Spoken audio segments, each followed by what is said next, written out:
All right, astrologer Georgia Nicols is back with us again. Nice to see you. Nice to see you. In fact, to meet you, yeah, by the way. nice to meet you as well. As I mentioned, I'm a big fan. So. And what sign are you? Taurus. A Taurus. May 9th, yeah. Well, you know what we say about Taurus, or maybe you don't. No. Good food, good wine, good sex, and a nice place to live. Well, there you go. You can't argue, eh? No, you can't argue with that. That's pretty good. Now, you're going to talk, obviously, about William and Kate. They're being married on Friday. Yes. And I walked up here, and when you came up here, I said to you, well, how do they look? And you were like, whoa, unbelievable. So, unbelievable. The fact is, some astrologers really cover the royals. Yeah. I don't. Okay. However, I obviously did this for this TV station, sure. right? I was shocked. I was shocked to see, especially by contrast of Charles and Di, how fantastically well these two people are fitting. And I'm just going to explain it to you. Yeah, for sure. He is a Cancer with Moon in Cancer. Okay. She's a very opposite sign, Capricorn, with Moon in Cancer. Now, opposite signs attract, because the sign opposite your ascendant is your house of marriage. So right off the bat, just the fact that he's a Cancer and she's a Capricorn, that alone is incredible. Okay. Now, they both have the same moon. They both have Moon in Cancer. And if you meet anybody and your moon is in the same element as them, it's easier to live with them. Well, they not only have the moon in the same element, they have the moon in the same sign. Furthermore, Moon in Cancer means that I have my moon in Cancer too. Right. It means you're very nurturing and very sensitive and whatnot. And so they will be very nurturing and to each other, take care of each other. It also shows how close he was to his mother. They're both close to their mother, by the way. They're both very influenced by their mother. Then in addition, for example, with Di and Charles, they knew each other 6 months. Right. And they were 12 years apart. Okay. In astrology, you're not an adult until you are over 30. Because you have to go through something we call your Saturn return. So when you're born, you have your Saturn somewhere, I have Saturn somewhere, and then when you're around 28, 29 years old, your Saturn returns to that sign, and it stays there for 2.5 years. And during your Saturn return, you undergo something that is serious. It gives you increased responsibilities. Because Saturn rules the law courts, it often means that you undergo something that requires a legal signature, a marriage, a divorce, the birth of a child.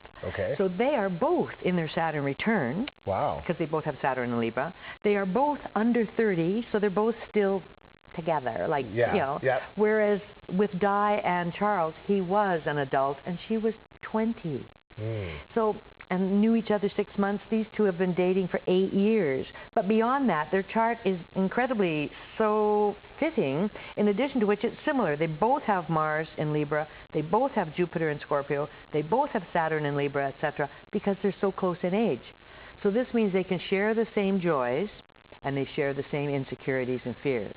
Now, when you mentioned that they protect each other, definitely, he obviously knows what can happen with what happened with his mom and the way she died. So, and what can happen as a royal as well. So, do you see that in him being a protector of her? Absolutely, absolutely. Because even though he's Sagittarius rising, that's very late, 27 degrees. He's virtually Capricorn rising. So they're both quite proper.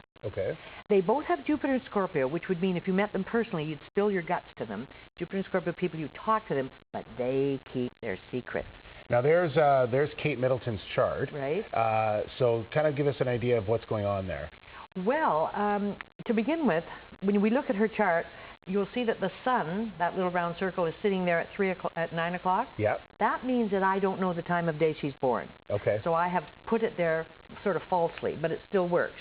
Now, in her chart, the very highest thing right at high noon looks like the letter H. That is the planet Saturn. So it means that she will be viewed by society as proper, correct, responsible, dependable, reliable, honest. All of that. And she is, right? She is. Now, sorry, go ahead. I was going to say, how about the timing of their wedding? Is it a good time to have their wedding? Yes, I did the chart, too. Their wedding is going to be Leo rising. And Leo is the sign of royalty and theatricality and everything. So, and I did the chart of the other famous wedding, right? But this wedding has much more hoopla, which I didn't think it was going to, but apparently. And all the planets are at the top. they're going to be a very famous couple. They're going to travel a lot. They're always going to look successful. They're going to talk a lot, and they're going to be discreet. Really? Yes. We will not get any scandals out of this couple, I'm very sure. Now, how about, you've done Prince William's chart as well. Now, does it sort of lead you to believe that something dramatic is going to happen to him in the next few years? Because a lot of people are wondering if they're going to skip Charles and he become king. That's an interesting thing. Personally, I would doubt that. Okay. And I happen to be a big fan of Prince Charles. I know that he's had a lot of bad PR. Oh, my God, when they listened on his cell phone, that was so bad. Yeah. But I love the guy. I think because I love architecture, and he's trying to protect the decent architecture in London. Sure, yeah. I love that. I love that he's into ecology. No, I think they'd be nuts. And he, by the way, personally is Leo rising. Okay. His rising sign is the same as their wedding. No, he's very kingly. He's more kingly than William. He is. Yeah, just as a person. So William and Kate may be the next ones to do a lot of philanthropic work and things like that. And you mentioned going around they're always going to look traveling. like a great couple. Yeah. But I think the thing that people really want to know is, do they really love each other? And they do. They do, eh? They do. Well, good stuff. Well, that's good to hear. It's well, sweet. they're going to be off to a good start then, apparently, which is good. Yeah. It's great to have you in here. It's nice meeting you, Enjoy this kind of stuff. It's a lot of fun. Thank you. So, all right.